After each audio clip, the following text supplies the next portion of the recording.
PhD PhD অনেক অনেক বড় পণ্ডিত এই ব্যক্তি, তাকে আজকে শ্রদ্ধা জানাতে পেরে সত্যিকার আজকে আমরা নিজেকে গর্বিত মনে করছি।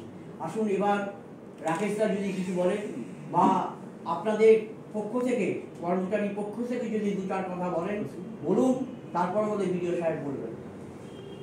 বলুন, এ বলবেন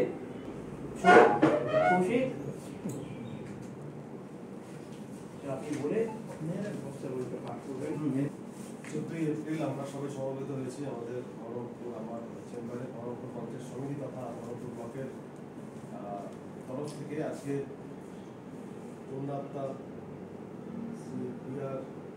আম্বেদকর সাহেবের জন্মজয়ন্তীতে আমরা পালন করার জন্য আমরা সবাই উপস্থিত হয়েছি। তো এটা সবাই অনেকে বলে সবার আগে সেই সূত্র ধরেই বলি যে আজকে একটি বিশেষ দিন। এক মহাত্মা পুরুষের জন্ম হয়েছিল, যিনি শুধুমাত্র তার জ্ঞানের পরিধি দ্বারাই নয়, তার কর্ম, তার চিন্তন এবং তার যে ভাবনা, সেটা দিয়ে শুধু তার প্রজন্মই না, আগামী অনেক প্রজন্মকে অনুপ্রাণিত করেছেন। আমরা সবাই অনুপ্রাণিত এবং স্বাধীন ভারতের যে আইনের পরিকাঠামো, যেটাকে আমরা বলি কনস্টিটিউশন অফ ইন্ডিয়া, সংবিধান যেটাকে আমরা বলি, তার রচয়িতাদের মধ্যে অন্যতম তিনি ছিলেন এবং এতটাই তার প্রগাঢ় প্রভাব ছিল সংবিধানের রচনার মধ্যে যে তাকে সংবিধানের প্রকৃত রচয়িতা হিসেবে আমরা স্বীকৃতি দিই। এবং তিনি নিজের জীবনের শুধুমাত্র একজন কৃতি ছাত্রই ছিলেন না, অগাধ পাণ্ডিত্য নিয়ে তিনি এগিয়েছিলেন। দেশেই নয়, দেশের বাইরে বিদেশেও তার পাণ্ডিত্যের ছায়া পড়েছিল।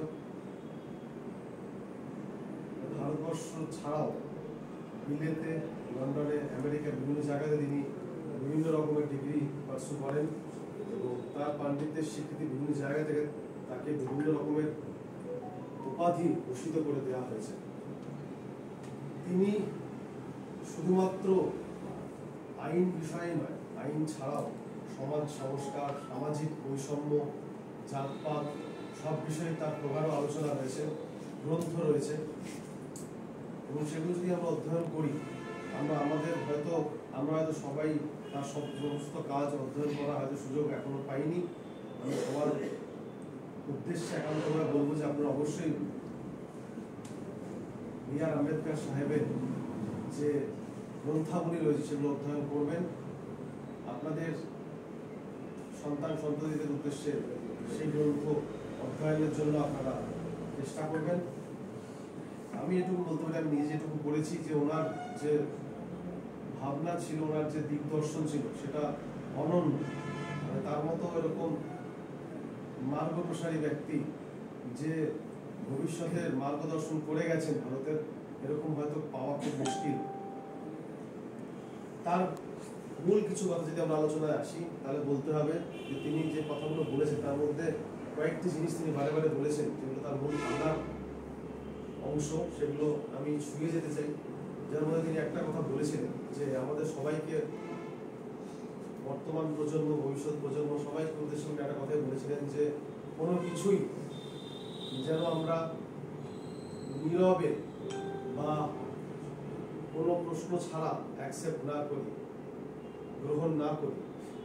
যা হচ্ছে সমাজে বা যা আমাদের মতবাদ থেকে শুরু করে, আমাদের সামাজিক যে নিয়মাবলী থেকে শুরু করে যা আমাদের বয়ে চলেছে অনন্তকাল ধরে, তার মধ্যে সবই যে সঠিক পন্থায় চলছে তা নয়, নাও হতে পারে।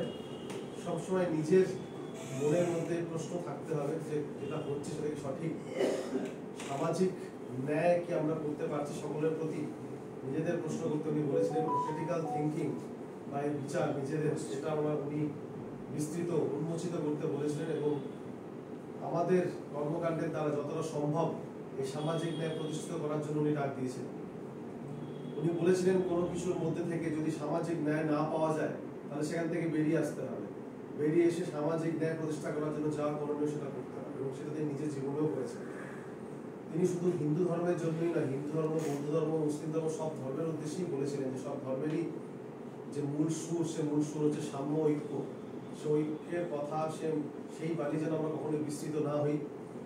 মানুষে মানুষে ভেদাভেদ করে, যে ন্যায় যে নীতি সেই নীতি বর্জনীয়, এবং সবাইকে নিয়ে আসার জন্য, সবাইকে একত্রে আনার জন্য, সবাইকে সৌভ্রাতৃত্ববোধে জড়ানোর জন্য যে নিয়ম, যে চিরন্তন নিয়ম হওয়া উচিত, সেটাকে তিনি সবসময় তার অ্যাডভোকেসি করে গেছেন, তার প্রবক্তা হয়েছেন।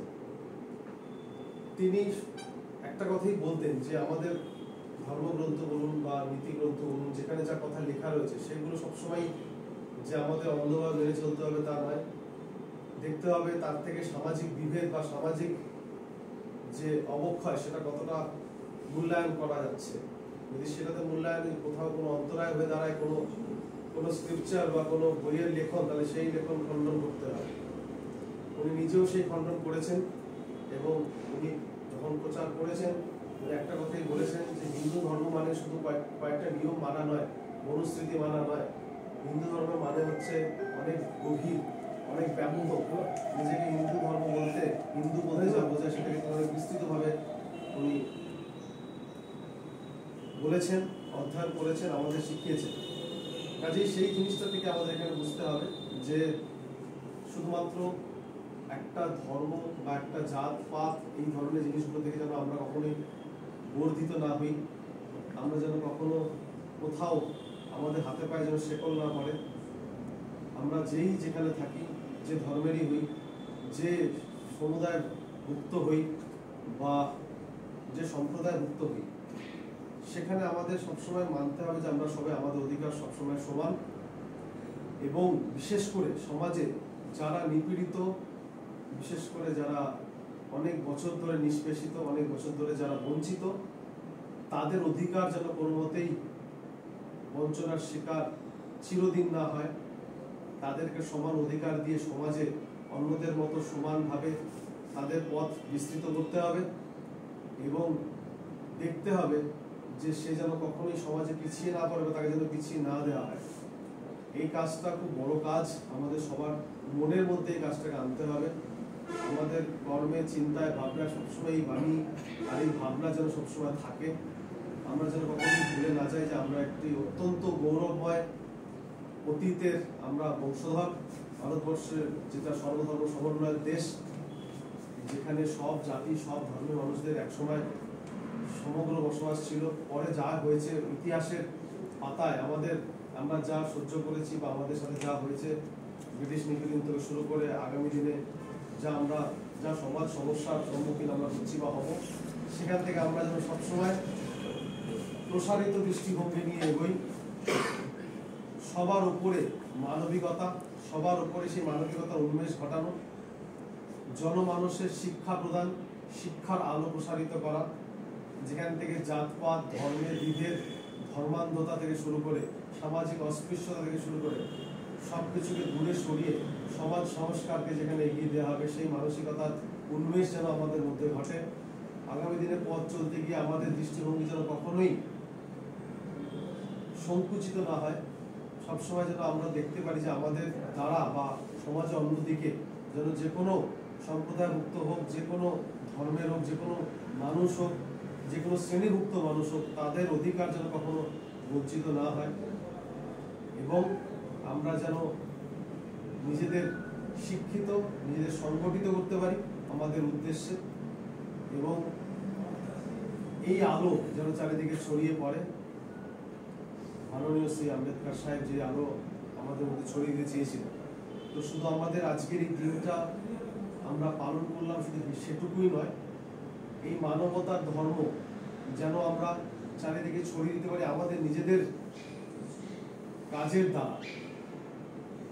তবেই আমরা আজকে এই তার জন্মতিথির পালনটা আমরা সত্যিকারে সঠিকভাবে আমাদের কাছে সঠিক হবে। এবং আমি আজকে দাঁড়িয়ে এখানে শ্রদ্ধেয় ডক্টর বি.আর. আম্বেদকর সাহেবের কন্যাত্মার প্রতি শ্রদ্ধার্ঘ্য জানিয়ে আমার এই সংক্ষিপ্ত বক্তব্য শেষ করুন। সবাইকে ধন্যবাদ।